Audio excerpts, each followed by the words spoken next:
Hello all, Kinder Knight here, and a big welcome back to the channel. This is the fourth installment in the Let's Build a Realistic Medieval Castle and Town series. I'm really excited to show you guys what I've been up to, so let's get into it.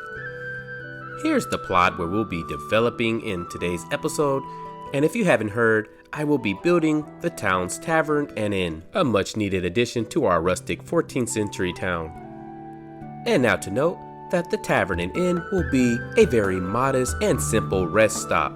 It will have a couple of barns that will serve a dual purpose. Not only will they just shelter some of the supplies and resources needed to run and maintain the tavern, but also they'll serve as extra places to house simple beds for sleep. And so these areas and spaces will be very communal and very cost effective if you are, say, a traveler who does not have a lot of coin to spend. Of course, I also made sure to add in plenty of stables for travelers to house their horses when they do come to pay the tavern a visit.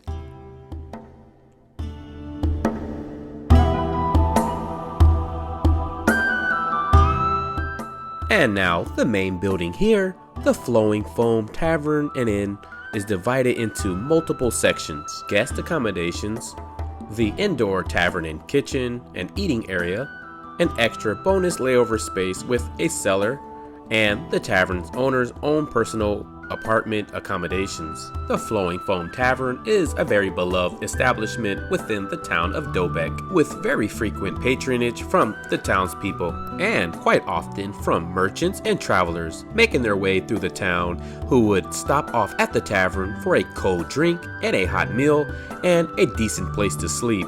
If comfort's their style, a patron could choose to stay in the main guest accommodations with nice comfy feather beds within the inn, but those rooms do come with a heftier fee. But if a traveler is short on coin and comfort is not an issue, they can opt for one of the many thatched beds located throughout the plot. And with that little snippet of lore and backstory, I'm gonna go ahead and allow this time lapse to finish out, and we'll meet right back here for the walkthrough tour.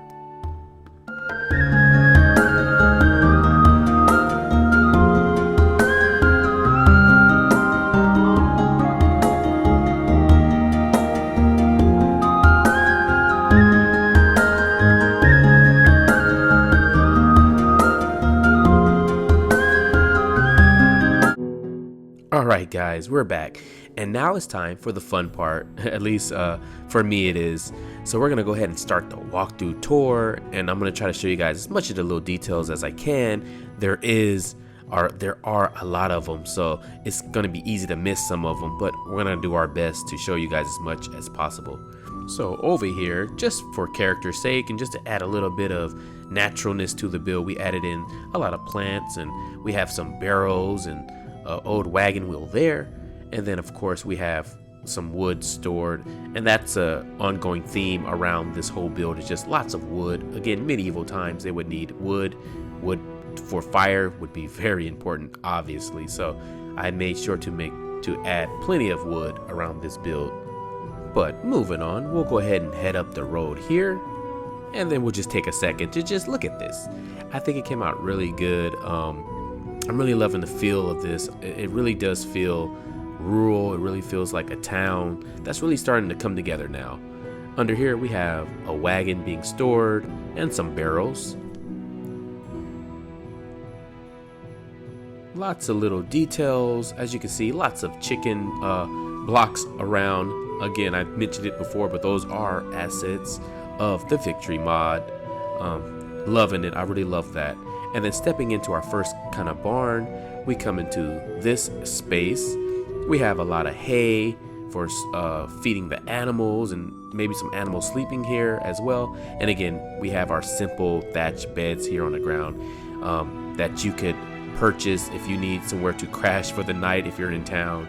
Very shabby, but yeah, it is what it is. Again, if you don't have a lot of money to spend, but you need a place to sleep, that's your option. But moving on, we got some more little chickens right here.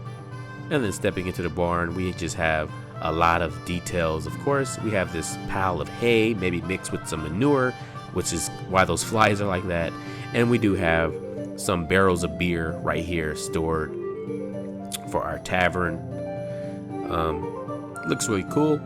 And just stepping out of the door here, just want to show you guys kind of the full spectrum of the build. We just have this extra little space back here that will be eventually developed in future videos. But going ahead and moving on, I'm gonna go ahead and show you guys the main stable area, and it's right here. As you can see, it's a decent size. It can store, you know, quite a bit of horses for our travelers who are coming into town with horse-drawn wagons and stuff like that. They need a place to store their horses and their wagons as well. So as you can see, we have a couple of steeds right here being stabled, and they look pretty happy. I think they're happy. But yeah, moving on, we got some hay right here that maybe the stable boy uses to feed the horses and whatnot. One of my goals is to make sure I pack in as much detail as possible without actually going overboard on the details. It can be a little bit distracting by adding way too much details, but here we just have some logs, some firewood just placed, some more little chickens, of course. And then this little area again that's kind of just storing some wagons or wheelbarrows or carts. And then moving on, we have a chicken coop here. Obviously we have lots of chickens. This plot has lots of chicken coops around, so it's a reason why we have so many chickens. But anyways, we come to another barn or shed with some more beer being stored, some storage there, and of course we have a couple of beds again for some travelers to use when they're in town, don't have a lot of money. This is another option for you to sleep. But moving on, let's check out another part of the plot. Let's go ahead and head in this direction. Again, another shed kind of storage area, lots of hay for feeding animals and maybe even storing some larger animals as well. And of course we have some beds in here. Again, very cheap, very cost-effective sleeping accommodations there. And then here we have a chicken coop. As you can see, we have some fresh eggs for our tavern. And now over here, I really tried to add in a lot of details, make this feel as cohesive and natural as possible. Lots of like brush and shrubbery, and just adding in this kind of this stone kind of texture here that kind of makes this, kind of breaks up just the dirt and overall feel. And then we have a little bit of peas and some cabbage right there. And then here we have another dove cove as well as a chicken coop right next to it. And then right here we have a small little barn or shed. I don't know what you would call this building. It just looks cool, and it houses some pigs in there, as you can see. And then if we come way over here, we have the first of its kind that I've put in this particular build so far, and it's an outhouse, as you can see, and we have some flies right there because it's really smelly. And then we do have a little basin of water right there, right here, to wash your hands when you're done doing your business back here. Very important for a tavern to have something like this. Then again, we have a chicken coop here, and then we have another little barn where our pigs are sleeping and just chilling and stuff like that.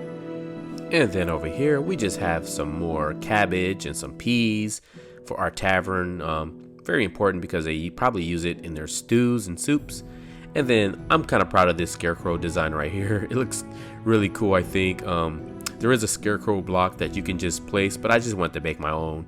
I think it came out really cool. It's kind of wonky, but again, I really like the effect that it gives. Really cool stuff. But that's just the back part of the tavern and inn portion of this build. We're gonna go ahead and go around front and check out the main inn, or at least the areas where the patrons would, I guess, hang out and drink and eat when they're outside. So as you can see, we have lots of tables all scattered about. Looks really cool. Lots of use of vegetation to kind of add details to the ground. Again, breaking up just the dirt and stuff like that. And we do have a little kitty cat right there. He hangs around the tavern because the people here feed him, and so yeah, he likes it around here. So again, we come to this base right here with this nice cool kind of detailed tree. I'm really digging the way my trees are starting to come out. I'm not too good at organics, but I think I'm getting better, I would say. But right next to the tree, we do have another outhouse, our second outhouse throughout this entire build. Much needed. Again, after a long night of drinking beer or whatever, our patrons would need a place to go and relieve themselves and stuff like that. So very important to have something like that. Again, we have more tables, and as you can see over here, we have a couple of areas to stable some more horses. Again, multiple places to stable your horse and tie off your cart and whatnot. Again, a lot of good and effective block placements to kind of create details and good use of vegetation, just to kind of create that rural kind of feel. Stuff is kind of growing, and stuff feels alive around here, I think. Then up here we do have this little boom lift, very self-explanatory. You would tie off maybe a barrel or a table or even a bed, and you can haul it up to the top there. But moving on, we have this little outdoor cooking area. Maybe we got some stew right here that's simmering, very Kingdom Come Deliverance inspired. And then if we take a closer look here, we have our kind of little reef. Again, another detail inspired by Kingdom Come Deliverance. On all their taverns, they'll usually have like a little reef over the doors here. So obviously that's a detail I wanted to utilize, and since we have it, I added it. But moving on. But now we'll check out some of the actual rooms of the inn. Stepping in, as you can see, very clean in here, very nice. Again, this room would be for ones who have more money to spend. We have a thatch bed, of course, there, and then we have a nice feather bed there. The concept behind this would be maybe you're a traveling merchant and you have maybe like a servant with you, and so that will be their bed, the thatch bed. And then you do have a little table to take your meals in the room here, and some chests for storage. Closing the door and moving on to the next room. And now stepping in, again, we have another room. Now this is probably a more premium room because we have two nice feather beds inside. This would be for a couple of richer traveling merchants. Again, we have a little nice table here where they can eat in the room, a place to hang their coat, and then a place to sit in a chest. And then that's pretty much it. Although these rooms are nicer, they're still pretty shabby compared to some of the rooms in the castle that I've shown you guys. We have a couple of thatch beds in here as well, some chests for some storage, some bench. But again, these rooms are not meant to be super fancy because again, this is just a pretty modest inn, but it is set up to accommodate, let's say, a higher class of people when needed. But anyways, moving on, we're gonna go ahead and check out some more little details real quick. If we move around here, as you can see, we do have some laundry right here drying in the sun, and then another tree right here. I'm working really hard to try to create this natural kind of overgrown kind of feel to this plot, and so you guys let me know if it looks good or not. But back here we come to this kind of layover kind of bonus space where again we have some thatch beds here, and then we have a table here for eating and just relaxing as much as you possibly can in this space. A lot of storage going on here, a lot of barrels being stored. And then if we come up here, we have another place to sleep. So again, these are all options available to anyone willing to pay for it. You don't have a lot of money, that's what you got. But moving on down here, we come into the cellars, and I'm really loving how it looks down here. We have lots of storage, as you can see. And now over here, we store the expensive stuff, or at least the more quality beverage. Maybe it's wine, mead, or something like that. And then we just have some more storage there. And of course, we have a couple of thatch beds on the ground, because again, this could be an available space to rent out to a paying customer. But moving on, we're gonna go ahead and check out the inn portion now. Stepping into the inn, as you can see, and stepping out just to show you guys where we're at, giving you guys a point of reference. So anyways, looking around, first off, we have some indoor tables here. Of course, we have our coat of arms of our lord here of Dobek. And then we do have a lot of food on the ground because, again, people are messy inside of a tavern, generally speaking. But yeah, we have lots of tables for customers to sit and relax. Looks really cool in here, I think. Really digging the feel, loving the atmosphere. It came along really nicely, I think. Some shelving for some storage there. And then the main feature of this spot is this big nice oven where the food is being made. As you can see, we have some soups or stews on the stove here shimmering, and hopping up here, looking up, we can see that it actually, you know, the smoke can actually permeate out through the fireplace, or the chimney I should say. And then over here we just have a barrel of beer or something like that. Closing the door, but moving along, we'll go ahead and check out the final portion of the tavern here, our inn, and this will be where the innkeeper and his family lives and stays, their private portion of the tavern here. So we come into this room where we have a couple of nice chests to store our valuables. We have some food supplies stored there, and then making our way up the stairs, we come to the top portion, and as you can see, lots of details, a lot of work went into designing this place. And again, that pulley system that I mentioned earlier is used and operated from here. We have that rope where they'll pull on it to hoist up whatever they need. And of course we have a couple of beds here, and then we have a bench there. And then making our way in here, we have a little table there with a bench, a couple of thatched beds on the ground, and we have this bigger table right here in the middle of the room where the family could sit. Not really a bigger table, but it's a table where the family can all sit at. And then we have a couple of nice feather beds there, and of course we have a couple of chests to store more of their belongings. A lot of details here in the roof all came together. I'm really proud of it. I really loved how it turned out. But that's pretty much it, you guys, and I hope you guys enjoyed the tour of it.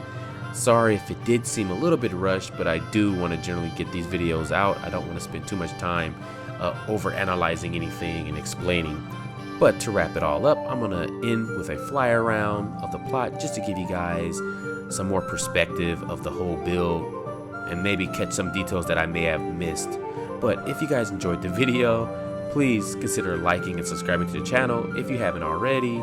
I do put a lot of work in these videos, so I really do appreciate the love you guys show me with the likes and comments and such. But there you have it, guys, the Flowing Foam Tavern. And so for the next episode, I do have a few ideas. I'm thinking of maybe building up the area located over here a little bit, where we already have this red wool laid down, but I don't know yet. I'm just kind of picking an area and just going with it and building on it. But eventually this will all be finished. But anyways, guys, I hope you join me back in the next episode to see what's next. But until next time, farewell.